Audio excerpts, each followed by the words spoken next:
Sarah Rogen had been missing for 4 days, and I had been investigating her disappearance. Usually, the first suspect in a case is the person's romantic partner, and Sarah's husband, Ashton Rogen, set off every alarm in my body. Notably, he seemed indifferent to the fact that Sarah was missing. When I questioned Ashton, he said he hadn't seen Sarah in 4 days. Ashton wasn't even the person who reported her missing. Sarah's boss was the one who called the police.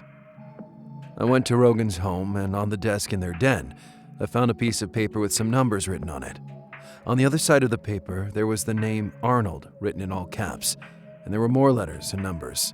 OL6606903M. I looked up that number on Google, and the top result was an open library page, which contained a 1918 edition of Jane Austen's Pride and Prejudice. It was a book that Sarah owned. Then, I remembered. There was a cipher that involved books.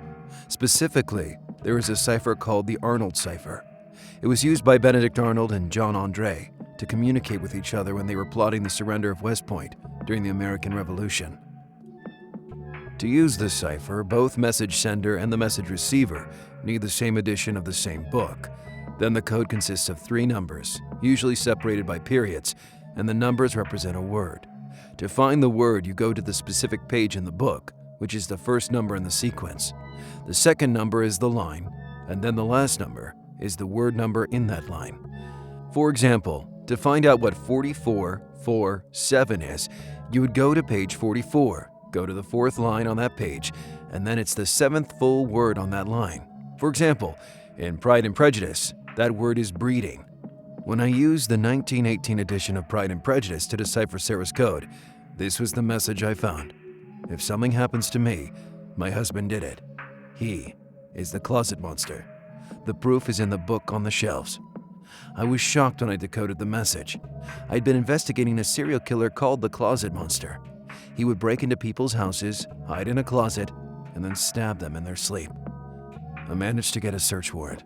Then I, along with several uniformed officers, raced over to the Rogens' house. Ashton came to the door peacefully. He seemed surprised to see us. We had him wait outside in handcuffs while we searched the house. I went directly to the den and pulled Pride and Prejudice off the bookshelf. I opened the book and noticed the inside of it had been hollowed out. Inside the hollowed out area were 6 pieces of jewelry. There was also a folded piece of paper with handwriting on it. It reads, "My husband gave these to me after each of the Closet Monster murders. He said he liked seeing me wear them."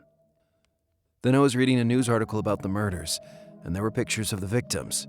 Some of them were wearing the jewelry Ashton had given me. You should be able to match the pieces of jewelry to the Closet Monster's victims.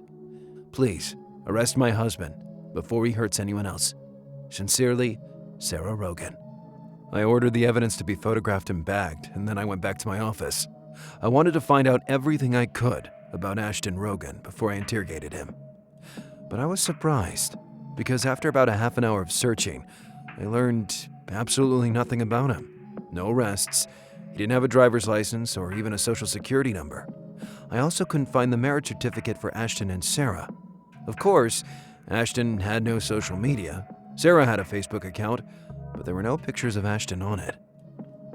A sick feeling in my stomach was growing when my phone rang. The phone seemed to emit negativity, and in the pit of my stomach, I knew the call was bad news. I answered it, and my gut was right. As Ashton Rogen was being transported to the jail, he escaped from his handcuffs. He attacked the officer who was driving, and he crashed into a ditch. The officer was found dead in his car. A few feet from the vehicle was the body of his partner. His uniform was missing. It's suspected that Ashton stole it. Ashton then ran off into the night. Searches were being conducted, but no trace of him had been found so far. I wanted to scream every swear word at once. A very dangerous serial killer had slipped through my fingers, and I didn't even get a picture of him when I had the chance. Not to mention, he had taken the lives of 2 brothers in blue. The forensic team could probably get his fingerprints and DNA from his house, but I knew it wouldn't be of any use. He's not in the system. We may catch him in the future, but who knows how many people could die in the meantime. I also had no idea what happened to Sarah Rogen. And now, I may never find out.